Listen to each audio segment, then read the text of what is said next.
حسن الشيخ محمود ayaa hadda lagu galbinaya gaadiidkaasi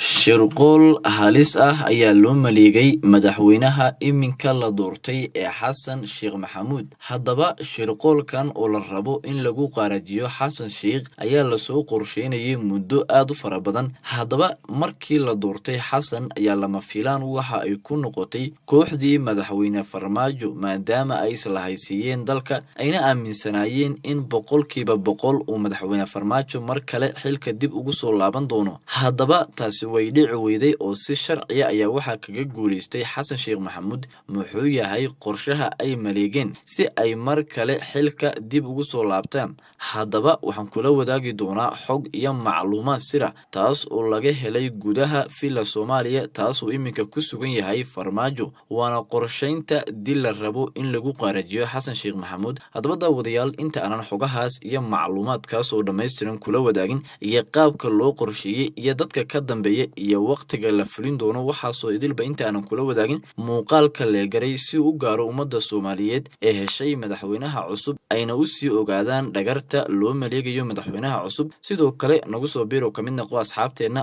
Haddaba daawadayaal sida aad wada ogsoon tihiin xalay waxay u ahayd ummadda Soomaaliyeed maalin ay wada sugayeen maalin in badan ay dad Soomaaliyeed isdhahayeen goorma ay noqon doontaa. Hase yeeshee ugu dambeyn 15 May waxaa qabsoontay doorashadii muddada fara badan la sugayay waxaana mar kale dib xilka ugu soo laabtay madaxweyne horey dalka u soo maamulay kaas oo lagu magacaabo Xasan Sheekh Maxamuud. Haddaba Xasan sidaan wada ogsoonahay waxa uu ahaa madaxweyne hore kaas oo xilka kaga horeeyay Farmaajo. Haddaba daawadayaal sidaan wada ogsoonahay 5 sano ee la soo dhaafay waxa xilka madaxtinimada Soomaaliya gacanta ku hayay Maxamed Cabdullaahi Farmaajo. Maxamed intii uu dalka gacanta ku hayay waxa uu dhistay ciidamo kuwaas oo aan qaarkood la oran karin ciidamo Soomaaliyeed hase yeeshee ah ciidamo isagu uu gacanta ku hayo. Haddaba ciidamadan ayaa waxay u dhaqmi jireen qaab ka duwan ciidamada Soomaalida. Ciidamadii loo tababaray dowladda Soomaalida waxayna had iyo jeer weerari jireen siyaasiyiin sidoo kalena waxa ay mararka qaar ku duuli jireen maamul goboleedyo dhisan iyagoo dumin jiray sidoo kalena ka dhisi jiray madaxweyne taabacsan Farmaajo. Haddaba waxaasoo idil waan ogeyn waana la soconay qorshahaas. Intii uu Farmaajo xilka hayay waxaa la dilay dad magac ku lahaa Soomaalida dhexdooda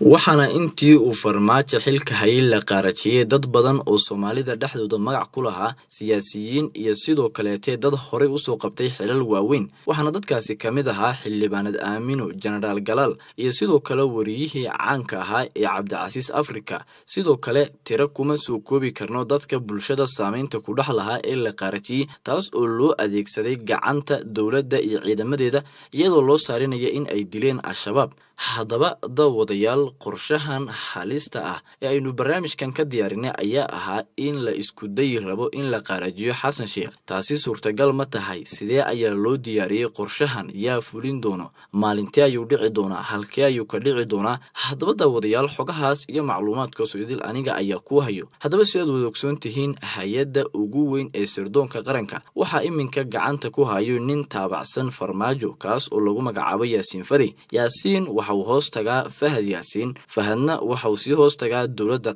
Qatar iyo Xasan Sheekh way sahayaan maadaama Qatar ay tuhunsan tahay in Xasan Sheekh ay wadato dowladda Imaaraadka. Sidaa darteed halkaasi waxa laga maleegi rabaa qorshe halis ah oo la rabo in Xasan Sheekh lagaga bixiyo xilka uu hayo sidoo kalena la rabo in la qaarajiyo. Haddaba qorshahan halista ah waxa maleegayo koox uu wato Fahad Yaasiin oo taabacsan Farmaajo waxayna rabaan in madaxweynihii qaab shil ah loo dilo kadibna la yiraahdo wadanku waa madaxweyne la'aan dib mar kale doorashaha loo qabto ama Farmaajihii hore u joogay ha noqdo madaxweyne ku meel gaar ah. Baarlamaankii iyo wixii la soo dhiso idilna waxba kama jiraan. Waxa ay waxaas oo idil u sameynayaan waxa ay tahay ayaa la leeyahay waxa aynu doonaynaa in aanu xilka ku soo laabano haddii kale dalka iyo dadka waxba kama sii jirayaan oo inagu haddii aanan u talayn wax kale oo jiri doono ma lahan. Haddaba qorshahan halista ah runtii waxa uu keeni karaa burbur iyo sidoo kale dhibaato taas oo suurtagal tahay in dowladnimadii muddada fara badan la soo dhisay ay dib u laabato maxaa yeelay haddii madaxweynihii sida sharciga ah loo doortay la dhibaateeyo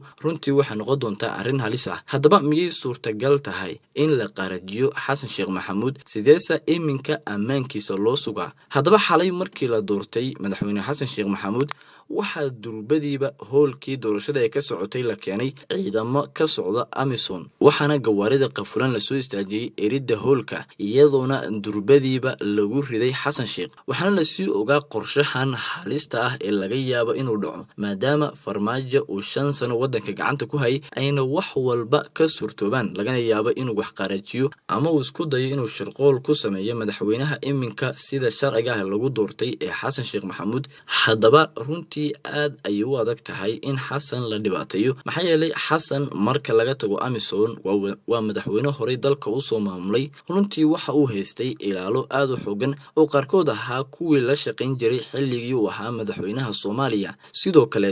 way adkaan doontaa in magaalada Muqdisho dhexdeeda lagu dhibaateeyo hase yeeshee khubaro dhanka sirdoonka ayaa waxa ay nala wadaageen in madaxweyne Xasan Sheikh Maxamuud uu 2 sano ee xukunkiisa ugu horeeyay uu ku jiro qatar maadaama ukumaha ama sidoo kale Farmaajo waxa uu kaga tagay fila Soomaaliya iyo guud ahaan Soomaaliya ay tahay runtii wax halis ah lagana yaabo in la qarajiyo maxaa yeelay suurtagal uma ahan Xasan inuu is ilaaliyo ciidankii dawladda iyo al-shabaab ayaa la isku dhaafay wayna adkaa doontaa in 2 sano ee ugu horeeyay uu kala saaro sida darteed Xasan waxa uu mar walba ku sugan yahay xaalad halis ah taas oo laga yaabo in lagu qarajin karo waxa leeyahay waa inuu taxadara waa inuu iska ilaaliyo in ciidamada uu dhaxgalo waa in dalka lagu sameeyaa dib habeyn aad u xoogan iyadoo ciidankii dib loo dhisayo iyadoo la kala saarayo dadkan kuwa rasmiga ah ciidanka ka tirsan iyo kuwa dib looga soo beeriyay lana kala ogaanayo waxa ay taabacsan yihiin iyo waxa ay aaminsan yihiin hadii kale uu ku dhiirado Xasan Sheikh inuu isku dayo inuu ciidamada dhaxgalo in uu qof caadi ama sidii madaxweyne caadi u dhaqmo